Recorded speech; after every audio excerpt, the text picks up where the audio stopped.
Good morning. I'm Rachel Leah with Salon TV, and this is a really special day for me because I have the pleasure of interviewing one of our own, Mr. D. Watkins. Now, he's a New York Times bestselling author, Salon's editor-at-large, as well as a regular columnist and Salon Talks host. Usually you're sitting on this side. Yeah, in my chair.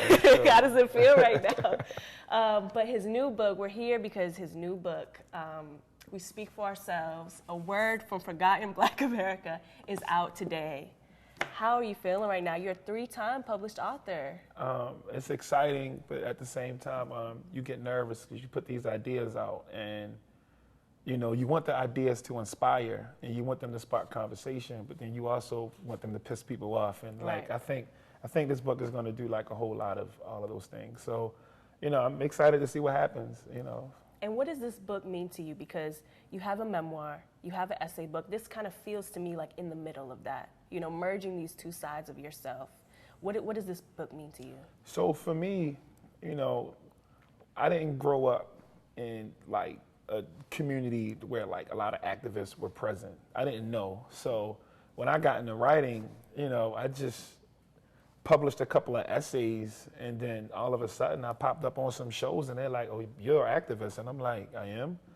And, you know, which was false because I'm not. I help people. I show love to my community. I care about people, but that's just because I'm a black person that knows how to put together a Word doc. It doesn't mean that that's my title. So journeying through that world and knowing that I have so many activist friends that I love and there's so many people who I care about, you know, how can I occupy this space and not be phony? And the realest thing for me has been, okay, well, you don't have to walk around with activist language. You don't have to walk around with organizations all over your shirt and tattooed on your arm, but you can be of service to your community. You can look out for people. You can show love, and you can do it in an authentic way. Right. I feel like that's always a through line for your work is this authenticity, you know what I'm saying, which is hard to come by. Well, we're pressuring people. Like, so, you know, every time somebody makes it or gets a platform, it's like, whatever your job title is, you have to, activist has to be in there somewhere. And like, and then it becomes phony. So it's like, or what does that even mean? I read a book where somebody was talking about, you know, they're activists and they don't know how or why they became one. And then I'm asking them, I said, oh, that's cool. So what do you do? And it's like they just do their regular job. You know what I mean? Well, they just do their regular job every day. Like, so if my job was like a trash man, and I'm like, yo, I'm an activist. You know what I mean? Like, and I'm like, all right, bet. So what's, you know, where's the work? Well, you know, I wake up, I clock in, I do my hours, then I go home. Yeah. And I don't think it should be phony. I think the people who are doing work should be highlighted, but I think the everyday people who are looking out for their community should be highlighted as well. And that's my take on it. Right. I want to go back to the beginning because not too long ago you had your 5-year anniversary of this essay, Too Poor for Pop Culture, right? Which you published in Salon. And, you know, I want to start there because that was such a pivotal moment in the book and your life, right? And it feels very full circle. We're sitting here now, you know, 5 years later. And I'm just wondering if you can talk about kind of the journey and how the themes from that first essay that you published that launched your career kind of really set the tone for this book and have been through lines in your work. So when I published the essay, you know, I didn't know, I didn't use words like viral. Like I didn't know. But it went viral. Yeah, it went viral. It wasn't part of my lexicon at the time. But one day, I'm in front of Old Town Mall, which is like a little shopping center in Baltimore. It's kind of abandoned. And we're talking trash and we're smoking cigarettes and we're making fun of each other and trading ideas. And then the next day, people from news places and agencies and agents and publishing places and all of these people are hitting me up, and it was overwhelming because I'm like, yo, what just happened? This is after you published this essay. This is after I published this essay. I was like scratching my head like, wait, did I just escape poverty? And I actually didn't. So, but I didn't know. You talk about kind of that dichotomy of being, you know, Twitter followers, magnifying, but still struggling to pay the bills. And the essay was just basically talking about how information is class-based. Right. How, you know, and it's kind of like some of the themes in life. Right. You're not going to be a part of some of these big organizations if you don't have a smartphone, if you don't know how to use hashtags, if you don't know what these organizations are, or you know, some people who don't have phones, like they can't even they can't even fill out job applications. They have to go to the library and they have to wait, you know, in line to use the internet. And then when they get on there, they only got 30 minutes. So you got to have everything ready so you can get that in. And there's no such thing as walking in the store and filling out an application anymore. So technology is something that it's a privilege, but at the same time, it's necessary to survive. I was in D.C. and I was interviewing my good friend Tony Lewis about some of the work he does. And there were parking meters that only took credit cards. So like if you don't have a credit card, which a lot of people don't, for a number of reasons, if you don't have a credit card or you don't have a debit card, which a lot of people still don't have, you know, then you better have the $5 to buy one of them prepaid cards or you can't park. You know what I'm saying? So all of these different things exist, and I just spoke about that, and you know, I guess people took that voice of me telling that simple story that was kind of impactful, and they tried to, you know, act like I was this voice of these people, and I'm one of these people. I'm not their spokesperson, but I'm one of these people who has these feelings and who shares this space. Right. And that kind of goes into when I want to talk about the premise of the book, right? You begin and end the book thinking about this concept of a seat at the table. Talk to me about kind of the premise and the intervention you're making by writing this book. So Salon made an album. No. So the seat at the table thing is simple. The seat at the table, and when I start the book, it's me going to an event as an accessory, as like, you know, you're lucky that you know somebody that knows somebody that knows somebody that can get you into this function. Right, maybe you can network. All right, well, bet. I don't know how to tie. I don't want to be embarrassed on camera. I know how to tie a tie, but like, I have you don't make that clear in the book. I have to watch the tutorial, and then once I tie my ties, I just leave them tied, so that way I can just grab them in. Anyway, I'm invited to this event as an accessory, so like I don't know anybody in the room, nobody knows me, and you know, I'm in there chilling, and you know, I'm meeting people, and everything's a status. Everything is like, who do you know? Who are you connected to? What do you have? You know, what's your family pedigree? And I didn't have those things. The end of the book is I get invited because I'm a journalist, so now I'm actually a person of interest, but this is even like a higher level. So this event was even like a higher level. It was like a correspondent thing, and I'm looking around the room, and, you know, I see all these people on television, but it's like I don't know them personally, and a lot of them weren't really familiar with my work, which is cool, but you know, it's still that whole energy of why are you here? You know, what did you do? How did you earn this seat? And it felt like the whole seat at the table for me is, and this is like beyond like functions and dinners and all that, but it's like who gets the controlled funding, who's making policy, who's doing all of these things. And a lot of people, they want these seats at the table so they can sit down and get fat, when really you should get a seat at the table so you can flip it over and break it and make it bigger so that a lot of other people can eat. Right. And that's, you know, we don't see it. We see it sometimes, but we don't see enough of it. And I think a lot of times when people when people get a chance to advance in their careers and what they do, they get caught up in the limelight with a celebrity, or they get caught up in the big paychecks, or they get caught up in like all of the experiences they can have. And then the little people who they were trying to like, you know, get out there and rally with and for, who they started with. They just get left by the wayside. Right. And it also feels like, thinking about access, but also thinking about narrative, right? Like often it feels like you're challenging this kind of monolithic narrative that is in the media, and you work in the media, and so you're changing that. Was there a specific audience that you had in mind while writing this book? So I'm a college professor, and I speak to a lot of groups of young people, and they're growing up in this era of like paper activism, where they're thinking that, you know, I don't have to get out here and try to help, you know, clean up this neighborhood because I tweeted we need to clean the neighborhoods. I don't need to get out here and, you know, try to, you know, run for office or be a, you know, working in some one of these service industries because I can just critique them from home. I can write a little essay about them. I don't have to challenge them. All I have to do is just talk about it or tweet about it or do like a Facebook post that's this long. Yeah. And I did my part. And I'm like, nah, bro, like these things don't change because we're not active in them. We need to be active. We need to focus on direct service. We need to be directly touching people. It doesn't mean that Mrs. Tweet or Mr. Tweet doesn't deserve to do that because people can do what they want to do. I'm saying that there needs to be an element of direct service. And if we're doing that, then we'll start to see changes, and we'll start to see them instantly. Like, we don't have to wait 20 years and then look back and be like, wow, everything's the same, because we'll know that, you know, I help these kids with their resumes, and now they're helping other people with resumes, or I help these people get connected to a place that can teach them a skill, and now they have skills and they're sharing those skills. You can actually see, like, I haven't been at this work that long, and I already see results. Like, I have mentees that are finishing college and young people that I work with who are in the film and things like that.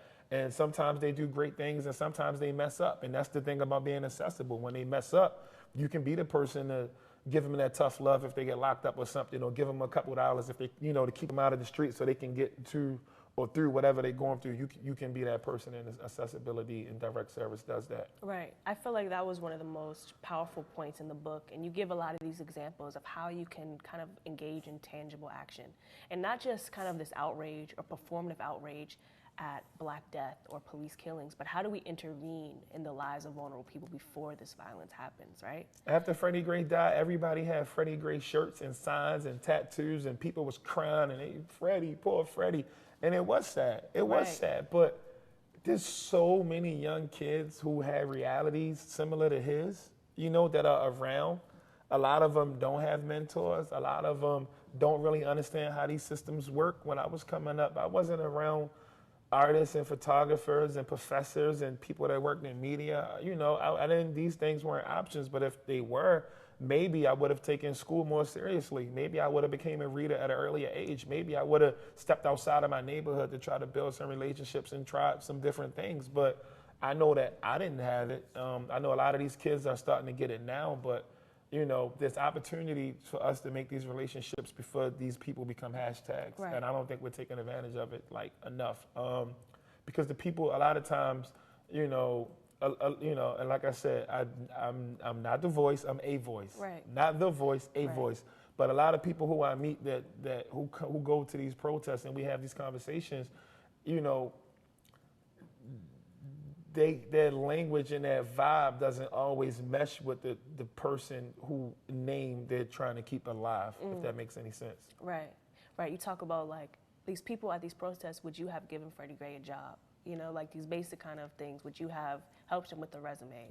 Would have ran across the street when you saw him? You know what I'm saying? Right. That happened to me. Like you know, I gave a talk, and this lady came up to me and talking about how she literally like wants to pick my brain, and we're gonna change the world, and we will be best friends, and demanding like, can I buy you a drink? And she poured me, and I'm like, yo, don't touch me, like that's crazy. And then I got back outside the venue, and she said the same thing again. So I left, and I said, no, thank you. You know, it's all good. I don't, you know, that's, you know, I don't think I was going to eat with my mom or something anyway, but I'm like, no. So I went back to the venue to sign some stock. A couple of days later, and I saw the same lady, so I just waved. I'm like, hey, how you doing? She looks, and she takes off running, like, and I'm like, wow. And then she turned around, and she was like, oh, that's D. Watkins. And then she tried to run back, and then by that time, I was already, like, pulling off real quick, like, yeah. You know, so it's all phony. When you're on a podium, you're this great guy, but when you're walking up the street, you're just another black person I'm trying to stay away from. And that's the vibe. That's the vibe that's out there. So this book is anti that vibe. And I think direct service and having these conversations and building with these people will kind of make it like a little better. Right. And this kind of goes me into, you know, these experiences for you are very personal, right? You're writing about some larger things like Freddie Gray, Baltimore more generally, but these are your experiences. You're writing very personally about trauma, about pain that is collective but also personal. How have you been able to navigate that vulnerability of writing about some of these traumatic experiences for the public, you know, to be consumed by the public? I think that it's not therapy for me, and it's my job. American experiences are documented by all of these different groups in this country. The public is 13% African Americans. 13% of this country is African Americans. Right. Under 1% represented in the publishing world. So if anything, that's not enough. So you can generalize us, you can throw us in boxes, and that's what happens. That's why we speak for ourselves, because, you know, if you have social media, if you believe in a couple of causes, then you're this type of person, or you're this type of person, and it's more complex than that. So I think it's my job to highlight and to try to bring stories that get left out of some of these mainstream race books in general. Like, you know, I didn't go to, you know, one of those Ivy League schools or one of those top HBCUs. I wasn't a part of a frat. I wasn't, you know, I'm going to do these things because my grandfather did this. I don't even know no grandfather. You know what I'm saying? So I don't have those things, but it doesn't mean that I don't have positive things to contribute to society, and to, you know, things that can help. Yeah. I think it also, as you said, it's a perspective that is underrepresented still. You know what I'm saying? And the cool thing about perspective is that, you know, sometimes I'm going to get it wrong. Sometimes when I'm right, I'm going to really get it right. Like, I'm going to, like, knock it out the park. And when I'm wrong, I'm going to really get it wrong. You know what I mean? And until we are able to embrace all of these different ways we view the world, then nobody's ever going to be smart or know how to engage whole groups. Everybody is, like you said, monolithic, moving on the same vibe and the same wave. So for me I can totally love and care about my people without saying microaggression all the time. You know what I'm saying? Like, that's not that I'm against that term, but I'm not for it either. Like, it doesn't mean that, you know, I wrote an essay recently about how one of my friends, she got mad at me because I didn't agree with her that all black men are trash. And I'm like, I mean, I agree once you pay me my $30 that you owe me. Like, but I'm saying, like, but that's the wave that we on. Like, you have to say certain things or you'll get buried. You'll get buried for it. And I don't think that's a good way to grow. I think we can have tough conversations, make each other upset, and then we learn, and then we understand then we really learn how to engage people, not in a phony way, but in a real way, because I can't help you if I'm phony. Right. And it kind of goes back to access too, right? Even what we were speaking of before, you know, who has access to these books growing up, or these ideas or these theories? Someone had to create them and someone had to have access to them. Yeah, and then, you know, so one thing I try to do with this book, and what I try to do with a lot of my other writing, is just write it in a language that's simple and engaging, so that, like, people don't feel intimidated by it. Because, you know, I think men should be feminists, but I think that they should understand why. They shouldn't be it because it's popular on the internet. They shouldn't be it because they want to date a girl who says, I only date men who are feminists.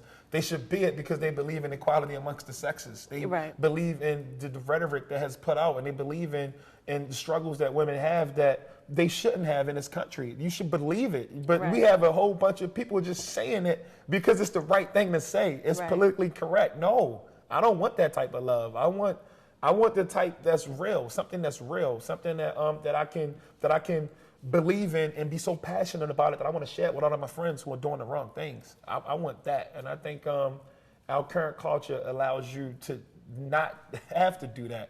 All you have to do is just pull up. Yeah.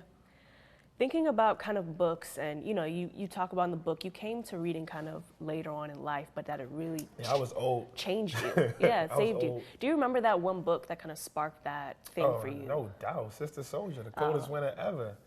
You know, reading about women and midnight and you know, Santiago. Like, that was I didn't know you could write a book like that. I never, like, you know, don't get me wrong, I read 3 books when I was a young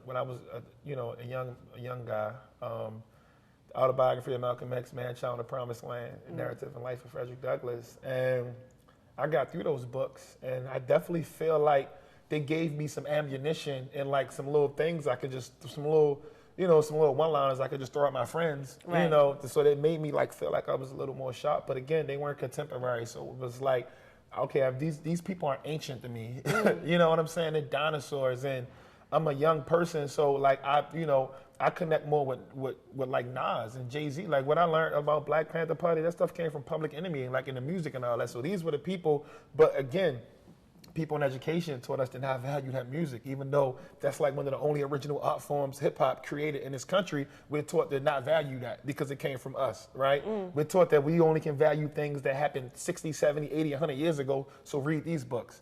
Anything, you know, if I could go back and redo my childhood reading list, I would be like, yo, you're going to read The Coldest Winter Ever, you're going to read Nathan McCall, it makes me want to holler, like, you're going to read these books that's coming out, you know, in these 90s, early 2000s, and you're going to be able to like get some positive stuff, and it's going to make you into a reader. So I try to write things that contemporary that young people can just grab and pick up and read, and it makes them, understand that their stories matter. Not only, they should be seen in books, but they should be sharing them with people who don't know their experiences. They should be writing them down, and they should be proud. If your grandmother been holding your family down, you have a real life hero. Right. You know what I'm saying? Like if your parents figured out a way to help you get to college, even if they didn't go, you have real heroes. If your mom or dad is a coach and they making sure kids in the neighborhood are doing positive things through playing sports, you have real heroes in your life. You should be proud of those people. They mean something, and those people never get highlighted, but they do in here. Yeah, so I was going to say, this is going to be...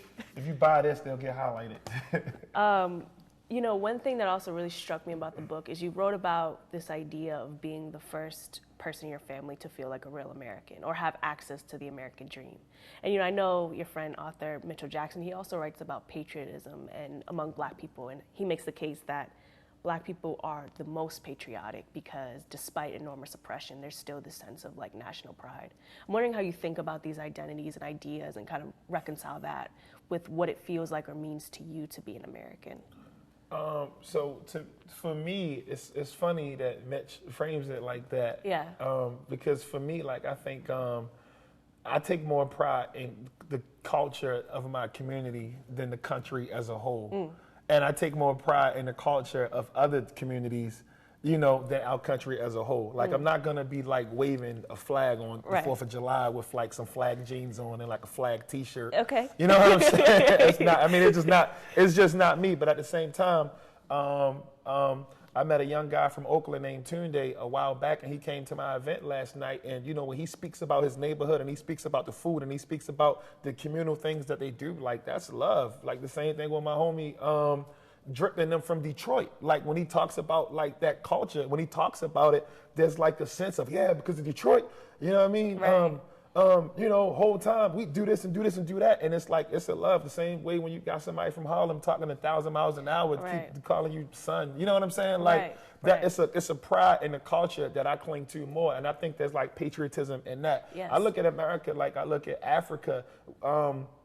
There's a bunch of little individual tribes all over this country, and we all got the way we dress, how we talk, our own language, how we move. The music we listen to. The music we listen to. Like, trap music is different than drill music. You know what I'm saying? Like, we got our own little pieces of, the young kids in Baltimore, their music is wrapped up in the dumb language. So it's like, it's all of these different tribes with all of these different languages, with all of these different things. But what makes us all American, if I'm going to add the patriotic theme to it, it's just the idea of we all want to be successful. We all want to make our families proud.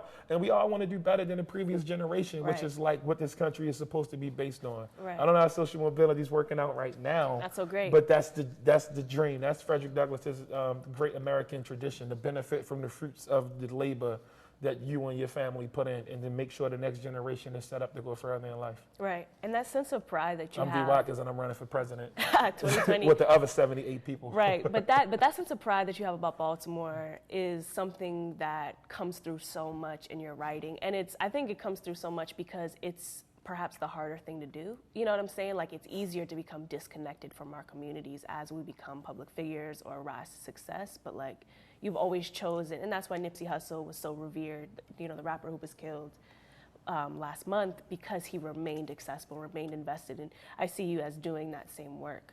But I thought it was interesting, just to wrap up, you start the book talking about this kind of awkward event, and then you close the book on kind of a different event, but you're in a different place in your life. And it's about this sense or a lack of belonging. You're not polished enough for the media elite, and the drunk house parties don't quite feel right either, right?